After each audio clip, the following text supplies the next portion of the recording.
مختلف ادوار میں مختلف لوگ نبوت کا جھوٹا دعویٰ کرتے رہے۔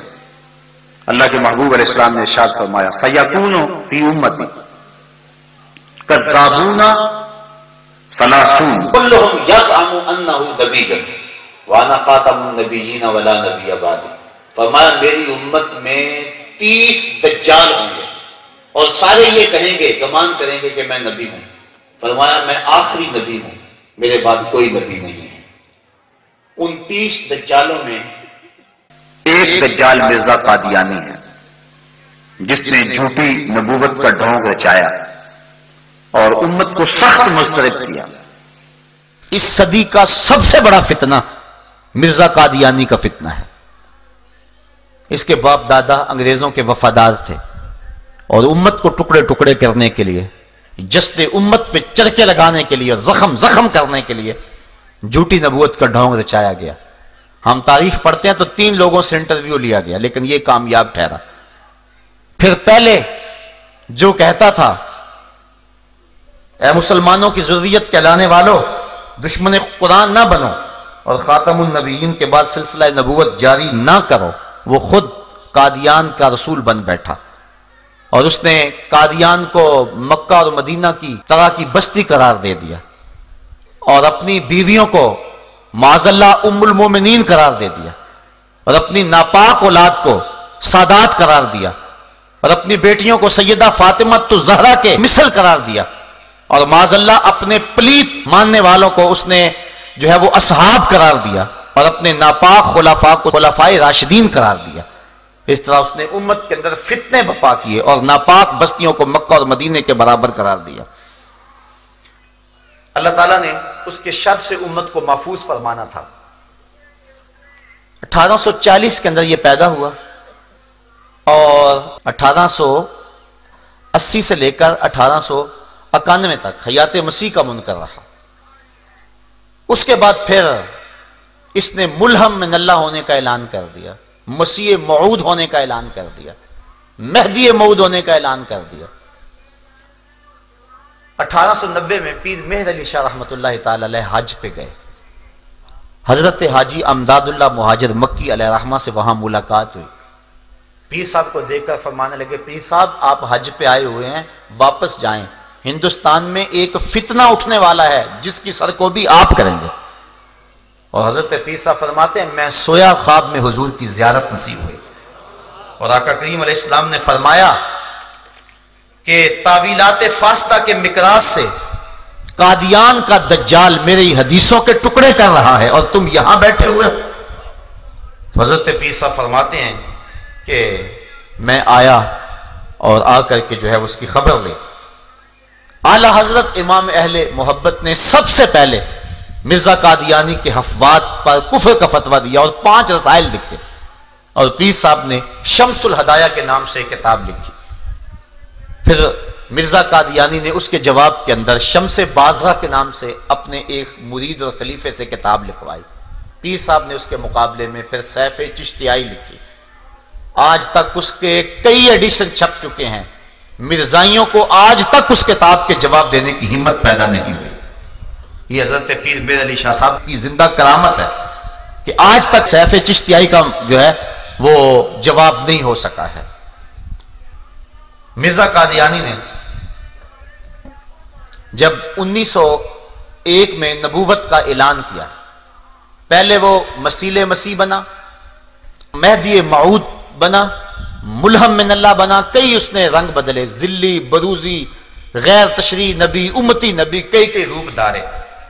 پھر اس کے بعد باقاعدہ طور پہ اس نے 1901 کے اندر باقاعدہ نبوت کا اعلان کر دیا اور کہہ دیا کہ میں خاتم النبیین ہوں، بلکہ اپنے آپ کو رحمت للعالمین کہہ دیا، بلکہ یہ کہا کہ انا آتینا کل کوثر، یہ میرے اوپر اتری ہے اور معراج پہ میں گیا ہوں اور یہ آیت میرے حق میں نازل ہوئی ہے۔ طرح طرح کی حفوات اس نے بکنا شروع کر دی۔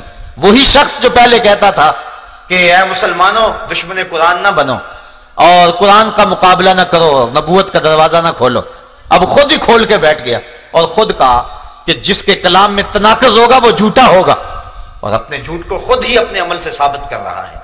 تو علماء نے جو ہے وہ اس کا مقابلہ کیا یہ روز کوئی نہ کوئی بات بکنے لگا اور 72 کتابیں اس نے اس عرصے میں لکھی اور کہنے لگا میرے اوپر وہی آسمان کی بارش کی طرح برستی ہے، کبھی اردو میں کبھی انگلش میں. وہ ٹیچی ٹیچی ایک فرشتہ اس نے مقرر کیا ہوا تھا، پتہ نہیں وہ کون تھا، وہ آ کے اس کو وہی دے جایا کرتا تھا اور الٹی سیدھی ٹیڑھی میڑھی باتیں جو ہیں وہ وہی کے نام سے افوات بکا کرتا تھا. بلکہ جو شخص اس کی نبوت کا اقرار نہیں کرتے اس کے بارے میں اس نے سخت رویہ اختیار کیا. وہ کہتا ہے کہ کنجریوں کے بچوں کے بغیر جن کے دلوں پر اللہ نے مہر لگا دی باقی سب میری نبوت پہ ایمان لا چکے. آئینہ کمالات میں اس نے لکھا. پھر اس کے بعد نجم الہدا کے صفحہ نمبر 10 پہ لکھا دشمن ہمارے بیابانوں کے خنزیر ہو گئے اور عورتیں ان کی کتیوں سے بڑھ گئیں. پھر اس بدبخت نے ازالہ اوہام کے اندر لکھا ان لوگوں نے چوروں قزاقوں اور حرامیوں کی طرح اپنے محسن گورنمنٹ پر حملہ کر دیا تھا. یہ وہ بدبخت شخص ہے کہ جس نے امت کو گالیاں بکی اور جو اس کی جھوٹی نبوت کو نہیں مانتا تھا وہ شخص اس کے لیے گردن زدنی ٹھہرا اور اس کو اس نے خنزیر، ولد الحرام، زنا کی اولاد اور عورتوں کو کتیوں سے بدتر قرار دیا، جبکہ یہ سب کچھ خود تھا اور اس کی اولاد و ذریت خود تھی. مسلمان کبھی بھی ایسے پلیت شخص کو نہیں مان سکتے. حضرت امام اعظم امام ابو حنیفہ نے فتویٰ دیا کہ جو شخص یہ دعویٰ کرے کہ میں نبی ہوں، فرمایا وہ شخص کافر ہے، جو اسے مانے وہ بھی کافر ہے. من شکا فی کفر ہی و عذاب ہی فقد کافرہ، جو اس کے کفر میں شک کرے وہ بھی کافر ہے. اور جو شخص ایسے مفتری کذاب اور دجال سے معجزہ طلب کرے وہ بھی کافر ہے. اس سے معجزہ بھی طلب نہیں کرنا چاہیے، وہ جھوٹا، بالکل جھوٹا. حضور کے بعد کوئی نبی نہیں آ سکتا ہے. تو اس نے یہاں تک بکا کہ جو مجھے نہیں مانتا وہ کتا ہے اور خنزیر ہے اور ولد الحرام ہے. اور ایک موقع پہ کہتا ہے میری زبان زیب نہیں دیتی کہ کسی کو گالیاں دوں، اور خود ہی یہ گالیاں بکتا چلا جا رہا ہے. اس نے ازواج رسول کی توہین کی، حضور کی شہزادیوں کی توہین کی، اللہ کے رسول اور نبیوں کی توہین کی، سارے ولیوں کی توہین کی، جمی مسلمانوں کی توہین کی، اور عذاب میں مبتلا ہوا. سینکڑوں بیماریوں کے اندر مبتلا تھا، ایک پل سے چین نہیں ملتا تھا. حضرت پیر میر علی شاہ صاحب کو چیلنج دیا. اس کا خیال تھا گوشہ نشین بزرگ ہیں، کب میرے چیلنج پہ لبیک کہیں گے، میری حفوات کو اور میری بکواس کو کب اہمیت دیں گے. لیکن حضور کی ختم نبوت کا مسئلہ تھا، وہ حجرے سے باہر نکل آئے. جب لاہور میں پہنچے تو مرزا کو آنے کی ہمت اور طاقت نہ ہوئی اور ذلیل و رسوا ہوا. اور پیر میر علی شاہ صاحب ابھی لاہور میں ہی تھے، بلکہ آپ اپنی رہائش جب وہاں مقرر تھی عارضی طور پہ وہاں سے نکل کے شاہی مسجد میں جا رہے تھے جو جگہ مقرر تھی مناظرے کے لیے وقت معین پر. تو راستے کے اندر پیلے رنگ کے اشتہار لگے ہوئے تھے کہ پیر میر علی شاہ میدان چھوڑ کے بھاگ گئے، حالانکہ وہ خود نہیں آیا اور پیر میر علی شاہ ان کے ساتھ جلوس جا رہا ہے اور راستے کے اندر اشتہار لگے ہیں کہ وہ بھاگ گئے. اور لوگ حیرت زدہ ہو رہے تھے کہ یہ کتنا جھوٹ کا پلندہ ہے اور کتنی بکواسات ہیں کہ ہم تو جا رہے ہیں اور ہمارے سے پہلے اشتہار لگے ہوئے ہیں کہ پیر میر علی شاہ صاحب بھاگ گئے. اللہ تعالیٰ نے اسلام کو فتح اور کامیابی عطا فرمائی اور پیر میر علی شاہ صاحب سرخرو ہوئے اور یہ نہ آ سکا. پھر اس نے تعویل یہ کی چونکہ وہاں لوگ بپھرے ہوئے تھے، اگر میں جاتا تو بڑا نقصان ہوتا. یہ کیسا نبی ہے جو لوگوں سے ڈر رہا ہے؟ اللہ کے نبی تو ہزاروں کے لشکر میں کود جاتے ہیں، ان کے سینے کے اندر کوئی خوف پیدا نہیں ہوتا ہے. وہ تو جلتی ہوئی آگ میں چھلانگ لگا دیں تو آگ ان کا بال بھی بیکا نہیں کرتی ہے. یہ کیسا جھوٹا نبی ہے کہ جو ڈرتا ہے کہیں مجھے کوئی قتل نہ کر دے. پھر اس نے مختلف قسم کی پیشگوئیاں کرنی شروع کر دی اور کہنے لگا کہ اگر ثابت ہو کہ میری 100 پیشگوئی سے ایک بھی جھوٹی نکلی تو میں اقرار کرتا ہوں کہ میں جھوٹا ہوں. یہ حاشیہ 40 میں اس نے لکھا. پھر جو بھی اس نے پیشگوئی کی وہ سچی ثابت نہ ہوئی.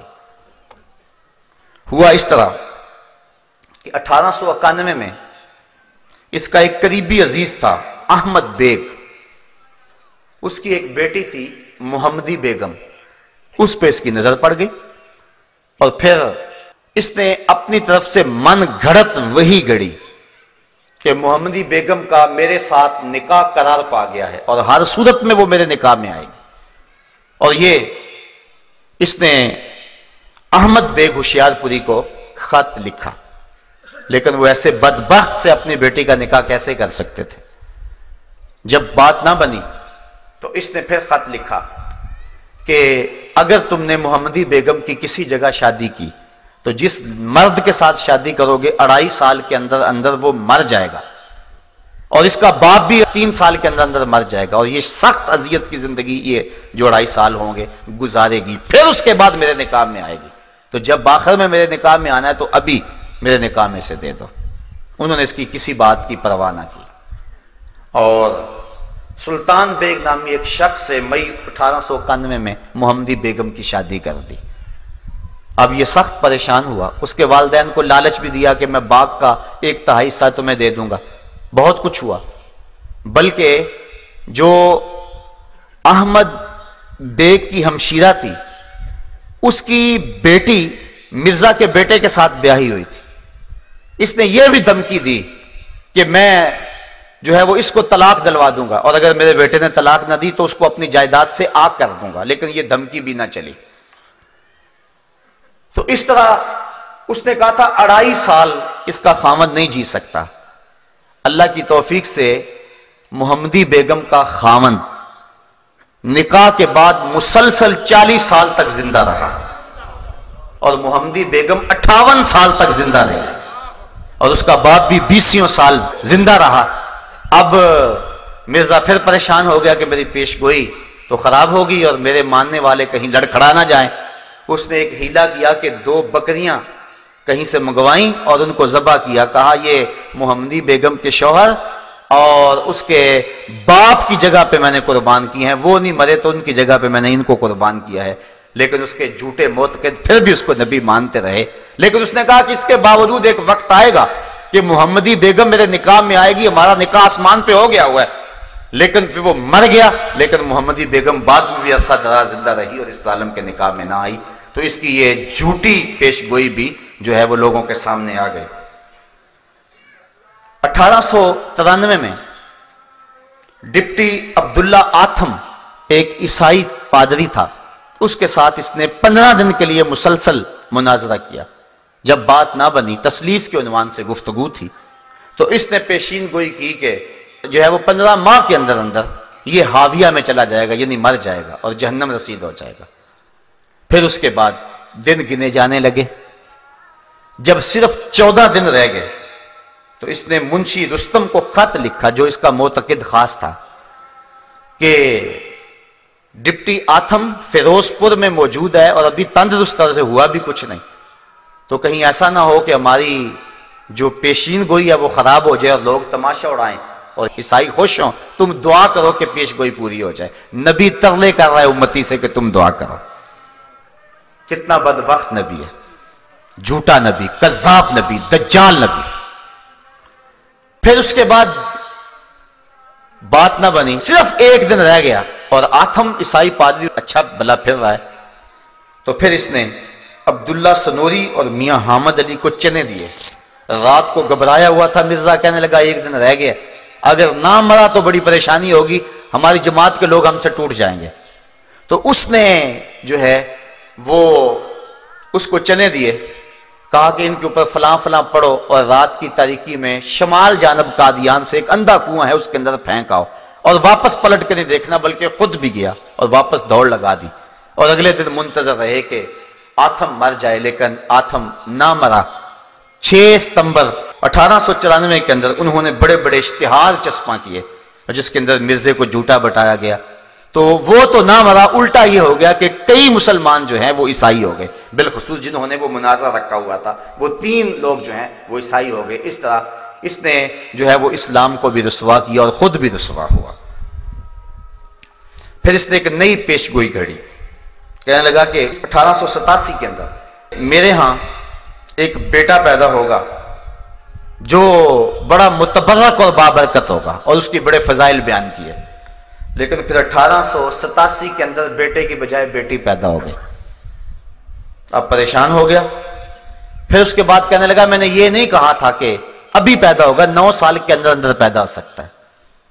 پھر بیٹا پیدا ہوا 1887 کے اندر، نام اس کا بشیر احمد رکھا، لیکن وہ صرف 1 سال کے بعد مر گیا۔ پھر لوگ پریشان ہوئے تو کہنے لگا کہ لازمی نہیں کہ یہ بیٹا ہے، میری مراد کوئی اور بیٹا تھا۔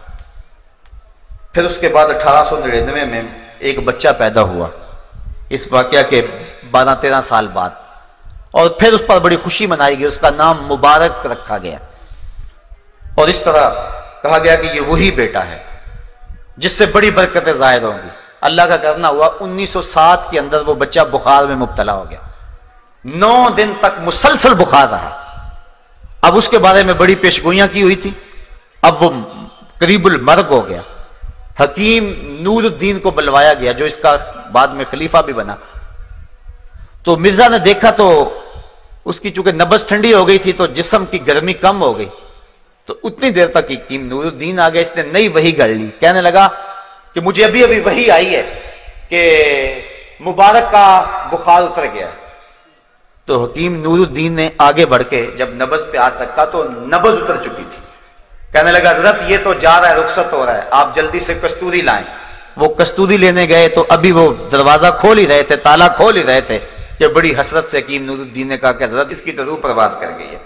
اس نے ابھی ابھی بیچارے نے وہی گڑی تھی کہ ابھی میں نے دیکھا ہے کہ 9 دن کے بعد اس کا بخار ٹوٹ گیا، حالانکہ وہ بخار نہیں ٹوٹا تھا، اس کی جو ہے وہ روح نکل گئی تھی جس کی وجہ سے وہ اس کا جسم ٹھنڈا پڑ رہا تھا۔ تو اس نے کہا بخار اتر گیا۔ حکیم نور الدین نے بانڈا پھوڑ دیا، کہا بخار کی طرح بیچارہ ویسے ہی مر گیا۔ تو اس طرح اس کی یہ پیشین گوئی بھی جو ہے وہ خراب ہو گئی، وہ ذلیل رسوا ہو گیا۔ پھر اس نے ایک اور پیشین گوئی کی، کہا میں 80 سال یا 80 سال سے زیادہ عمر جیوں گا، یہ اس نے آرزو کی، اور جب مروں گا یا مکے میں مروں گا یا مدینے میں مروں گا۔